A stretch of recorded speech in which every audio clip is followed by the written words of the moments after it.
अमेरिकेनं आज पहाटे इराणवर जबर क्षेपणास्त्र हल्ले केले। हॉर्मुझमधील रडार, ड्रोन आणि एअर डिफेन्स सिस्टीमला लक्ष्य करण्यात आलं असून इराणनं अपाचे हेलिकॉप्टर पाडल्याचा हा बदला असल्याची माहिती अमेरिकेच्या सेंट्रल कमांडनं दिली। अमेरिकेच्या या हल्ल्यानंतर इराणनंही कठोर प्रत्युत्तर देण्याचा इशारा दिलेला आहे। इराणनं डागलेली क्षेपणास्त्र जॉर्डनच्या हवाई दलानं हवेतच उडवून नष्ट केली।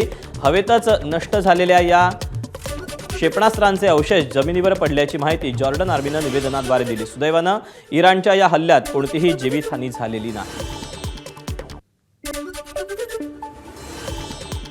युद्ध पुन्हा सुरू होण्याची भीती व्यक्त करण्यात येते। अमेरिकेला प्रत्युत्तर म्हणून इराणनं बहारीन नंतर आता कुवेत आणि जॉर्डनवरही प्रतिहल्ले चढवलेत। कुवेतमधील अमेरिकेच्या अल सालेम हवाई तळाला तर जॉर्डनमधील F-35 विमानं असलेल्या हवाई तळांना तसंच एका लष्करी कमांड सेंटरला इराणनं लांब पल्ल्याच्या क्षेपणास्त्रांनी लक्ष्य केलं अशी माहिती आहे।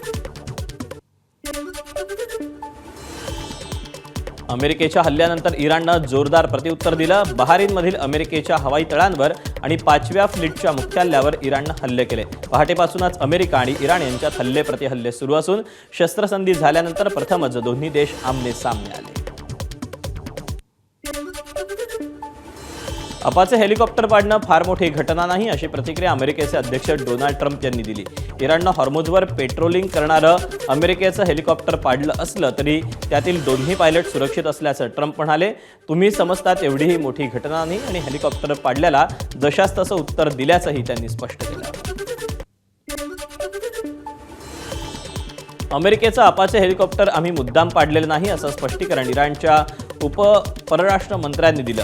हॉर्मुझमध्ये तशी परिस्थिती निर्माण झाली होती, त्यामुळे हेलिकॉप्टर पाडण्याला इराण नव्हे तर परिस्थितीत जबाबदार असल्याचं इराणचं म्हणणं आहे।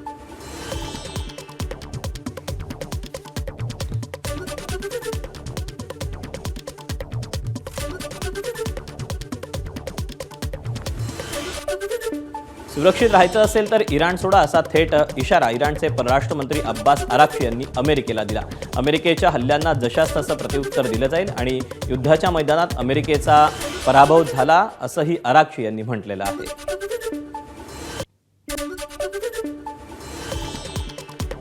इराकच्या हवाई हद्दीमध्ये इराणचं आत्मघातकी ड्रोन दिसून आलं। इराकमधील अमेरिकेच्या हवाई तळांवर हे ड्रोन घिरट्या घालत असून त्यानंतर अमेरिकेच्या एअर डिफेन्स यंत्रणा तातडीनं सक्रिय करण्यात आलेल्या आहेत। अफगाणिस्तानवर हवाई हल्ले करून सर्वसामान्य नागरिक त्यातही निष्पाप मुलं मारण्याची मर्दुमकी फील्ड मार्शल मुनीरच्या पाकिस्तानी लष्करानं केली। काल मध्यरात्री पाकिस्तानच्या वायुसेनेनं खोस्त, पक्तिका आणि कुनार भागात नागरी वस्त्यांवर भ्याड हल्ला केला। यात 20हून अधिक नागरिकांचा मृत्यू झाला, त्यात बहुतांश मुलं आणि ज्येष्ठांचा समावेश आहे। पाकिस्तान व्याप्त काश्मीरात पाकिस्तान सरकारविरोधात आगडो मुसळला। तिथे पाकिस्तानी लष्कर, रेंजर्स, पोलीस मार खात आहेत। त्यावरून लक्ष विचलित करण्यासाठी पाकिस्ताननं आता अफगाणिस्तानवर मारा केल्याचा आरोप केला जातोय। काल पेशावरच्या पाकिस्तानी निमलष्करी दलाच्या कार्यालयावर तेहरीक-ए-तालिबान संघटनेनं हल्ला केला, त्यात 6 पाकिस्तानी सैनिक मारले गेले। त्याचा बदला घेण्यासाठी फील्ड मार्शलचं विरोध मिरवणाऱ्या असीम मुनीरनं वायुदलानं अफगाणिस्तानात सर्वसामान्यांवर हल्ले केले। गेल्या सप्टेंबरपासून अफगाणिस्तानात पाकिस्ताननं केलेल्या विविध हल्ल्यात 9 महिन्यात 556 निष्पाप अफगाणी नागरिकांचा बळी गेला आहे। पाकिस्ताननं अफगाणिस्तानवर केलेल्या हवाई हल्ल्यात 13 जणांचा मृत्यू झाला। या हल्ल्यातील 13 मृतांमध्ये एका मुलाचाही समावेश आहे। कुनार, खोस्त आणि पतिका या प्रांतामध्ये पाकिस्ताननं हे हवाई हल्ले केले। पाकव्याप्त काश्मीरमध्ये आजही मोठ्या प्रमाणात निदर्शनं केली गेली। अनेक शहरांमध्ये आंदोलनाचं आयोजन करण्यात आलं। काल पाक जवानांच्या गोळीबारात एका निदर्शकाचा मृत्यू झाला। 4 दिवसात एकूण 37 काश्मीरी निदर्शक मारले गेले। असेंब्लीतील शरणार्थींच्या 12 जागा रद्द करण्याला विरोध करत आरोग्य सेवा, वीज, धान्य आणि पायाभूत सुविधांच्या मागण्यांसाठी हे आंदोलन सुरू करण्यात आलेलं आहे। सोनं चांदीच्या दरात पुन्हा मोठी घसरण झाली। गेल्या 24 तासात सोन्याचा भाव 4,500 रुपयांनी घसरून 1,51,500 वरून 1,47,000 आला। चांदीचा दरही प्रति किलो तब्बल 11,000 रुपयांनी खाली आलेला असून चांदीचा आजचा भाव हा 2,38,000च्या घरात पोहोचला। सेन्सेक्समध्ये 64.42 अंकांची किरकोळ वाढ झाली, तर निफ्टी 27.15 अंकांनी घसरून 23,214 अंकांवर स्थिरावला. दरम्यान आंतरबँक परकीय चलन बाजारात रुपया 14 रुपयांनी मजबूत होऊन प्रति डॉलर 95 रुपये 27 पैसे इतक्या तात्पुरत्या पातळीवर पोहोचला.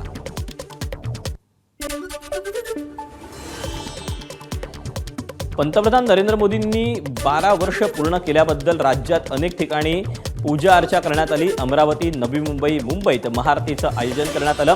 अमरावतीत अंबादेवी आणि एकविरा मंदिरात भाजपकडून महाआरतीचं आयोजन करण्यात आलं. यावेळी खासदार अनिल बोंडे यांच्यासह भाजपचे पदाधिकारी आणि महापौर तसंच कार्यकर्ते उपस्थित होते. पंतप्रधान नरेंद्र मोदी यांना दीर्घायुष्यामुळे आणि मोदीजींनी 2047चा संकल्प केला आहे ते पूर्ण व्हावं यासाठी साकडंही घालण्यात आलं.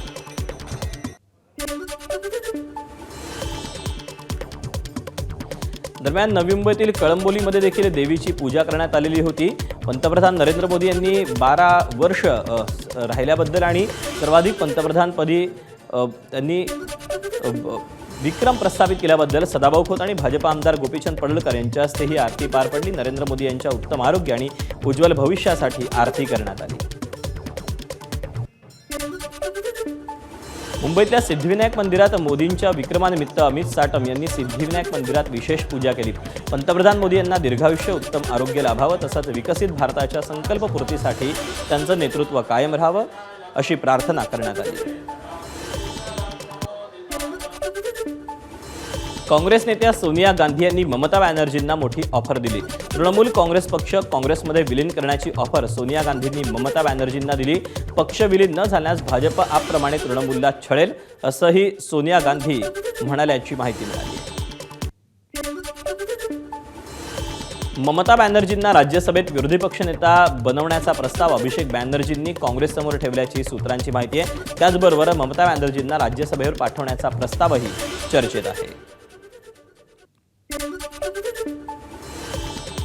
काँग्रेस पक्षातून बाहेर पडलेल्या सर्वांनी काँग्रेसमध्ये यावं आणि विलीन व्हावं असं आवाहन खासदार संजय राऊतांनी केलं. यावरून भाजपचे नेते नवनाथ बन यांनी पलटवार करत उबाठा संपवण्याची स्क्रिप्ट तयार असल्याचं आणि राऊतांच्या पोटातलं ओठावर आलं असल्याचं म्हटलं. तसंच राहुल गांधींची सुपारी घेत उबाठा आणि पवार गट संपवण्याची राऊतांची मोहीम सुरू असल्याचा आरोपही बन यांनी केला. की काँग्रेस पक्षातून जे जे घटक बाहेर पडले आहेत आणि त्याने आपापले पक्ष निर्माण केलेले आहेत, या सगळ्यांनी काँग्रेसच्या झेंड्याखाली एकत्र येऊन एक मजबूत काँग्रेस उभी करणं ही याच काळाची गरज आहे. मी नाव घेतलं तृणमूल काँग्रेस असेल, महाराष्ट्रामध्ये राष्ट्रवादी काँग्रेस पक्ष असेल. मी तर असे म्हटलं होतं की अजित पवार गटात विलीन होण्यापेक्षा काँग्रेसमध्ये विलीन व्हा. जनाब संजय राऊत यांच्या जे पोटामध्ये होतं ते ओठावर यायला लागले. येणाऱ्या काळामध्ये हेच जनाब संजय राऊत असं देखील वक्तव्य करतील की उभाटा गटाचं अस्तित्व देखील संपत आलेलं आहे. उभाटा गटाला जिवंत राहायचं असेल तर उभाटा गट देखील काँग्रेसमध्ये विलीन केला पाहिजे.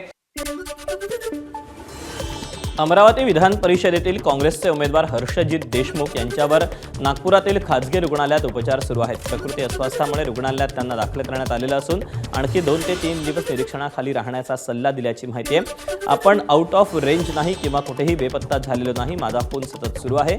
मी कार्यकर्त्यांच्या संपर्कात आहे असं हर्षजित देशमुख म्हणाले. तसंच माझ्यावर राजकीय दबाव नाही. सध्या माझं संपूर्ण लक्ष प्रकृती सुधारण्याकडे असल्याचं देशमुख म्हणाले.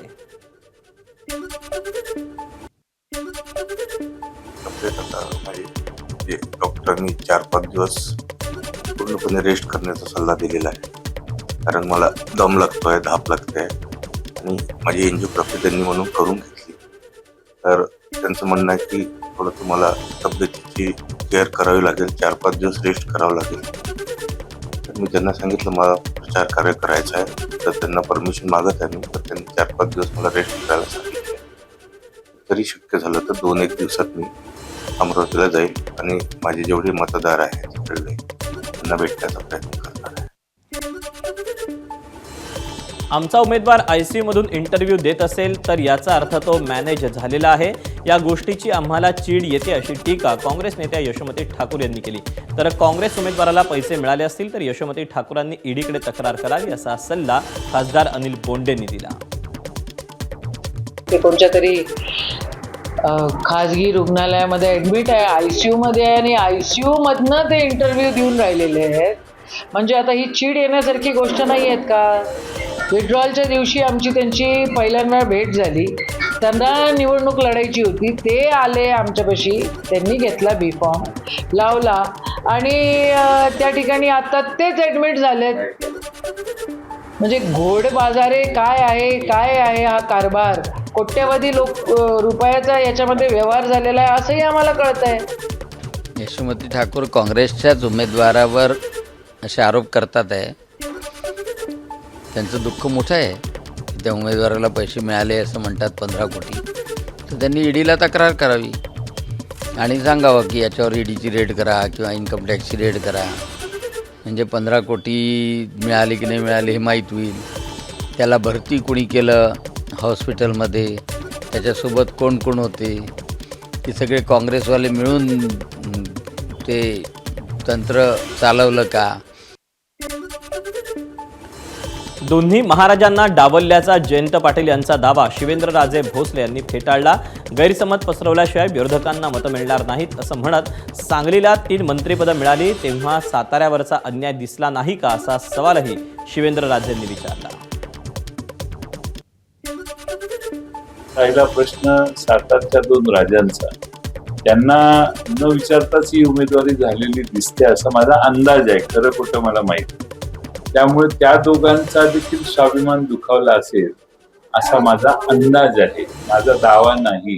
गैरसमज पसरवायचा असला तर हे असं बोलल्याशिवाय मतदारांमध्ये गैरसमज पसरणार नाही हे चांगलं माहिती आहे जयंत पाटील साहेबांना आणि तोच प्रकार काल त्यांनी केला. आज आता आपण प्रचार सगळेजण करतोय, उदयनराजे प्रचारात उघड आहेत, हे उघड धैर्यशील दादा बरोबर फिरतोय. पुणे विधान परिषद निवडणुकीनंतर काँग्रेसमधील अंतर्गत वाद हा पेटला. पुण्यातील काँग्रेसचे नगरसेवक अरविंद शिंदे यांनी प्रदेशाध्यक्ष हर्षवर्धन सकपाळ यांची पक्षश्रेष्ठींकडे तक्रार केली. अरविंद शिंदे आणि मल्लिकार्जुन खरगे आणि KC वेणुगोपाळ यांना ईमेलद्वारे तक्रार केली. विधान परिषद निवडणुकीत शरद पवारांच्या राष्ट्रवादीला पाठिंबा देण्यावरून काँग्रेसमध्ये अंतर्गत वाद निर्माण झाला. प्रदेशाध्यक्ष हर्षवर्धन सकपाळ यांनी पुण्यात कुणाशी चर्चा न करता शरद पवार गटाच्या उमेदवाराला पाठिंबा दिल्याचा शिंदेंचा आरोप आहे.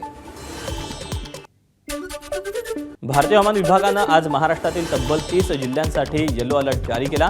बीड जिल्ह्यात गेल्या 24 तासात 9.9 मिलीमीटर पावसाची नोंद झाली तर मुंबई, पुणे, ठाणे, कोकणासह राज्याच्या बहुतांश भागात ढगाळ वातावरण पाहायला मिळालं. जून महिन्याच्या दुसऱ्या आठवड्यात पावसानं हजेरी लावल्यामुळे शेतकऱ्यांमध्ये उत्साहाचं वातावरण आहे. दरम्यान पुढील काही दिवस राज्यातील अनेक भागात पावसाची शक्यता वर्तवण्यात आलेली आहे.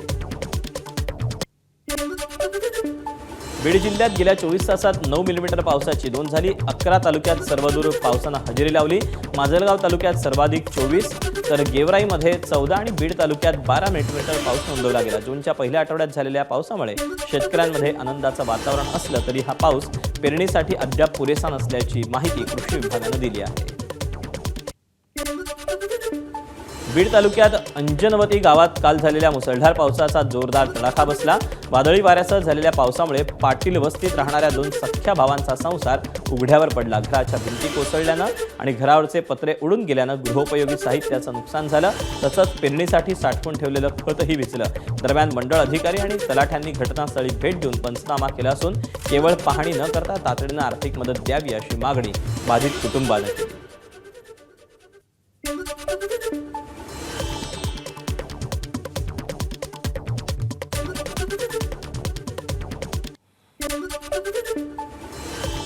कोकणात दमदार पाऊस होतोय त्यामुळे शेतीच्या कामांना वेग आला. प्रत्येक भागात कोसळणारा पाऊस बघून शेतकरी शेतीच्या पेरणीच्या कामांना सुरुवात करतोय. सध्या कोसळत असलेल्या पावसावरती बळीराजा समाधानी आहे, पण कोकणातल्या शेतीमध्ये सध्या बसल दिसून येतोय. काही वर्षांपूर्वी कोकणात बैलजोड्यांच्या मदतीनं भातशेतीची कामं केली जायची, पण आता या सगळ्या दरम्यान शेतीच्या कामांना यंत्रांचं सहाय्य घेतलं जात आहे. मनुष्यबळांचा अभाव हे यामागील मुख्य कारण असल्याचं शेतकरी सांगतायत. महिलांचं कसं झालंय, आता वैरण वगैरे आपल्याला आता काढणारी माणसं मिळत नाहीत, त्याच्यामुळे हे यांत्रिकीकरणावर सोपं जातंय. परवडतं तसं म्हटलं तर हे मशीन परवडतंय, कारण बैल आपल्याला वर्षभर राखावे लागतात आणि काम आपल्याला 1 महिन्यातच असतं. हैदराबादला मुसळधार पावसानं झोडपलं. मेघगर्जनेसह मोसमातील पहिल्या मुसळधार पावसामुळे काही मिनिटातच शहराचं स्वरूप पालटलं. पावसामुळे नागरिकांना उकाड्यापासून दिलासा मिळाला, पण शहरात पाणी देखील तुंबलं. गचिबौली, माधापूर आणि हायटेक सिटीसारख्या भागांना पावसाचा सर्वाधिक फटका बसला. अनेक सखल भागात पाणी साचलं. काही ठिकाणी पाण्यात वाहनं तरंगू लागली, तर काही ठिकाणी मोठी वाहतूक कोंडी झाली. मुसळधार पाऊस आणि वादळी वाऱ्यामुळे झाडंही कोसळण्याच्या घटना घडल्या. धाराशिवच्या परंडा तालुक्यात सिरसाव गावामध्ये झालेल्या अवकाळी पावसामुळे 1.5 एकरमध्ये पेरलेला कांदा अक्षरशः नासून गेला. कांद्यासाठी झालेला खर्च सुद्धा न निघाल्यानं कांतीलाल चोबे या शेतकऱ्यानं शासकीय मदतीची मागणी केली. कांद्याला भाव नसल्यानं कांदा हा साठवून ठेवला होता, परंतु अचानक अवकाळी पावसामुळे मोठं नुकसान झालं. काही बारशीला भरावं म्हणून उभं राहायला गेलो तर ते असलं निघायला लागलं. कसं गडी लावून परत ईस काटायची बारी. नेमकी मागणी काय आता तुमचं म्हणणं काय नेमकं? काय करावं म्हणून लागलो फेकाय अजून ऊसातच. गोंदिया जिल्ह्यातील 8 मध्यम प्रकल्पांनी तळ गाठला. गेल्या वर्षी पावसाळ्यात गोंदिया जिल्ह्यात सरासरीपेक्षा अधिक पाऊस झाला होता. त्यामुळे गोंदिया जिल्ह्यातील सर्व धरणांमध्ये मुबलक पाणीसाठा उपलब्ध होता. रब्बी पिकांच्या सिंचनासाठी विविध प्रकल्पांमधून पाणी सोडण्यात आलं. परिणामी गोंदिया जिल्ह्यातील 8 मध्यम प्रकल्पांमध्ये केवळ 22% जलसाठा शिल्लक राहिला. मान्सून आणखी लांबला तर पाण्याची समस्या आणखी गंभीर होण्याची शक्यता आहे.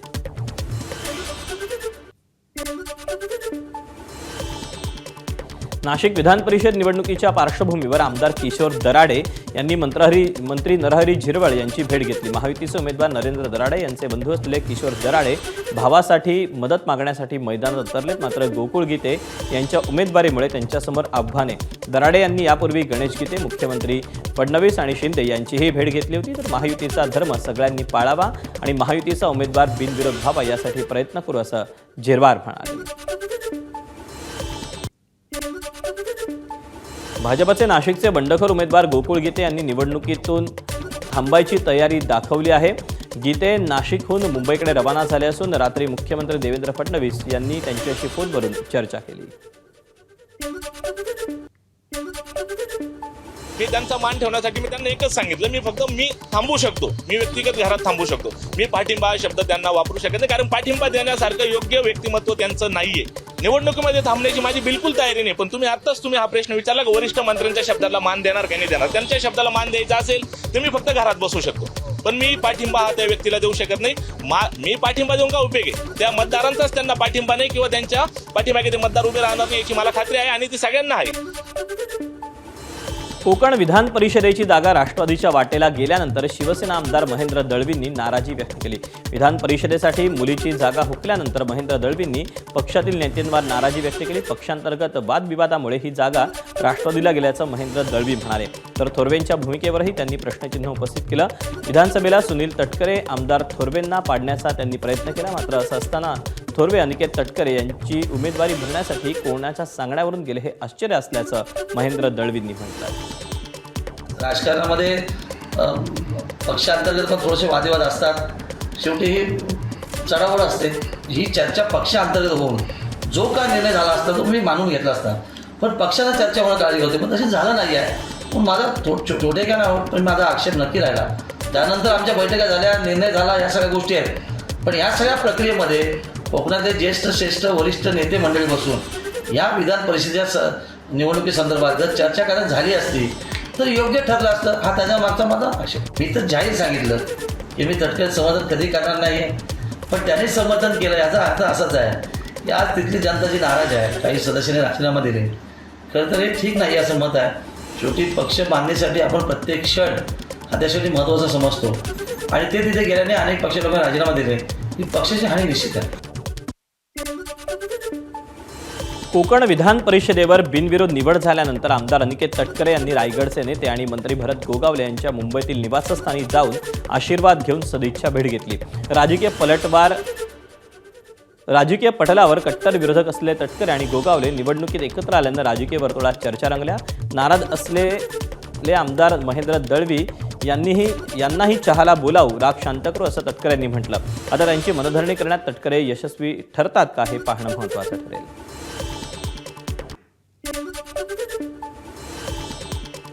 शरद पवारांच्या राष्ट्रवादीत लवकरच फेरबदल होणार असल्याची माहिती आमदार रोहित पवारांनी दिली. फेरबदलामध्ये सामान्य कार्यकर्त्यांना संधी दिली जाणार असून अनेक ठिकाणी पदाधिकारीही बदलले जाणार असल्याचं रोहित पवार यांनी सांगितलं. शरद पवारांच्या राष्ट्रवादीचा आज वर्धापन दिन साजरा केला जातोय. या पार्श्वभूमीवर आयोजित कार्यक्रमात रोहित पवारांनी बोलताना ही माहिती दिली.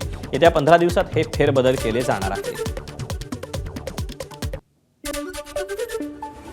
साहेबांनी तसंच शशिकांत शिंदे साहेबांनी आम्हा सगळ्यांना त्या ठिकाणी आदेश दिले, सुप्रियाताईंनी आदेश दिलेले की पुढच्या 15 दिवसामध्ये काही प्रमुख ज्या काही संघटनात्मक आपली पदं आहेत त्याच्यामध्ये आपल्याला काही सामान्य कार्यकर्त्यांना ज्याचं कुठल्याही नेत्याचा कुठलंही नातं नाही, कुठेही त्या ठिकाणी घराणेशाहीचं त्या ठिकाणी नातं नाही, अशा सामान्य परिवारातल्या पदाधिकाऱ्यांना त्या ठिकाणी पुढच्या 10 ते 15 दिवसामध्ये आपल्याला पदं द्यायचेत असं त्या ठिकाणी आम्हाला सगळ्यांना सांगण्यात आलेलं आहे. आता 2 दिवसानंतर आदरणीय, आता ठीक आहे, पवारसाहेब माझ्यावर कदाचित नाराज असतील, सुप्रियाताई नाराज आहे, परिवाराचा एक मी भाग आहे की अन्नत्याग आंदोलन तू करतोय कशाला.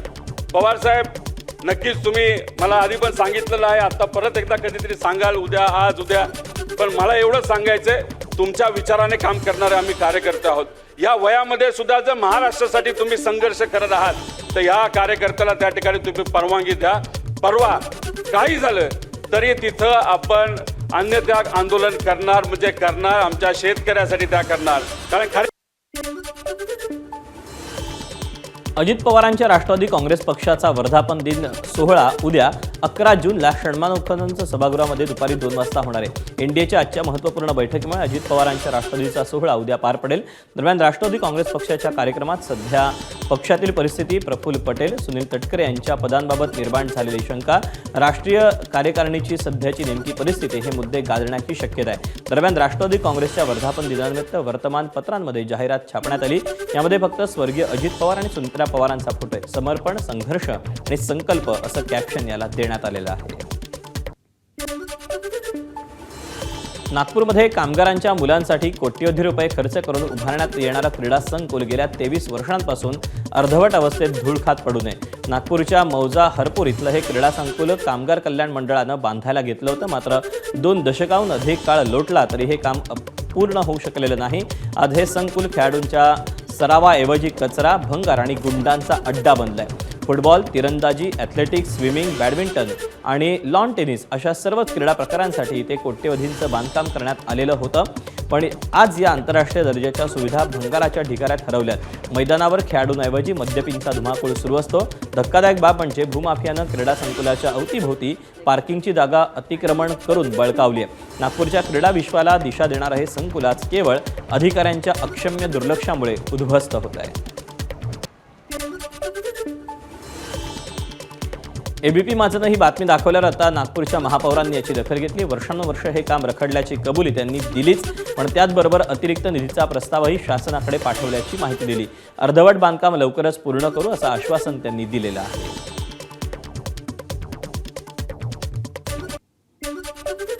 आपलं म्हणणं खरं आहे की गेल्या अनेक दिवसांपासून त्या स्टेडियमचं काम हे आहे जे आहे ते रखडलेलं आहे. पण माननीय आमदार साहेब मोहनभाऊ मते यांच्याही माध्यमातून त्या गोष्टीचा पाठपुरावा होतो आहे. महानगरपालिका म्हणून आम्ही देखील सगळे मिळून त्या गोष्टीचा पाठपुरावा करतो आहे. प्रस्तावही तयार आहे आणि मी आपल्याला एवढं खात्रीशीर सांगू शकते की माननीय नितीनजी यांनी जे ठरवलं आहे की या शहरातील हे शहर आता खेळांसाठी ज्या अर्थाने प्रसिद्ध व्हावं, त्याला वेगळा एक जिल्ह्याचा दर्जाही या शहराला आता मिळाला आहे. त्या अर्थाने निश्चितपणे हे स्टेडियम येत्या नजीकच्या दिवसांमध्ये आपल्याला चांगल्या अर्थाने आणि सुशोभित पूर्ण झालेलं दिसेल. अकोला जिल्ह्यातील अकोटमध्ये युरिया वाटपातील प्रशासनाच्या बेजबाबदार कारभाराची दखल अखेर प्रशासनाला घ्यावी लागली. आज सकाळपासून एबीपी माझानं अकोटमधील शेतकऱ्यांच्या अडचणी सातत्यानं महाराष्ट्रासमोर मांडल्यानंतर प्रशासन खडबडून जागं झालं. कृषी केंद्रावर तातडीनं कृषी अधिकाऱ्यांना पाठवण्यात आलं. त्यांच्या उपस्थितीत शेतकऱ्यांना कुपन वाटपाची प्रक्रिया सुरू करण्यात आली. युरिया मिळवण्यासाठी अनेक शेतकऱ्यांना कृषी केंद्राबाहेर रात्रभर जागून थांबावं लागलं होतं. या संपूर्ण घडामोडीनंतर आता प्रशासनानं परिस्थिती नियंत्रणात आणण्याचा प्रयत्न सुरू केला. मात्र रांगेत लागलेल्या शेतकऱ्यांमध्ये प्रचंड संतापाची भावना यावेळी पाहायला मिळाली. यासोबतच कृषी केंद्र संचालकांनी एबीपी माझाला धन्यवाद दिलेत. आपण पाहूया. एबीपी माझाच्या बातमीनंतर या ठिकाणी काय बदल घडला, आपल्यासोबत आहेत शरद घुगे.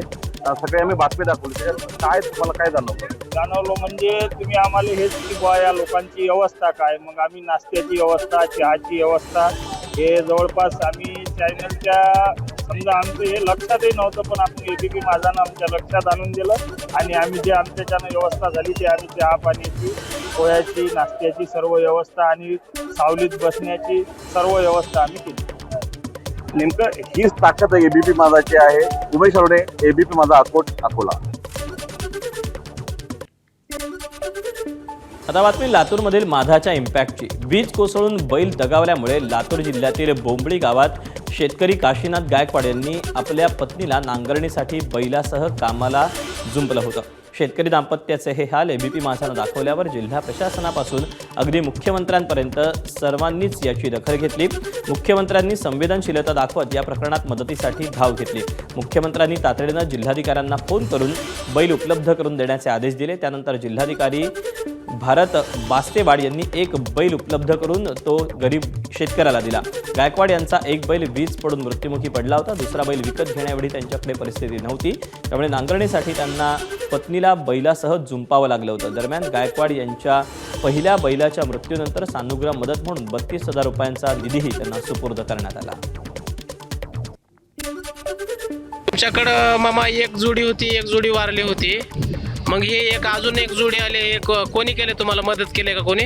हा मुख्यमंत्री साहेब मदत केले, बाजीराव पाटील निलंगेकर मदत केले,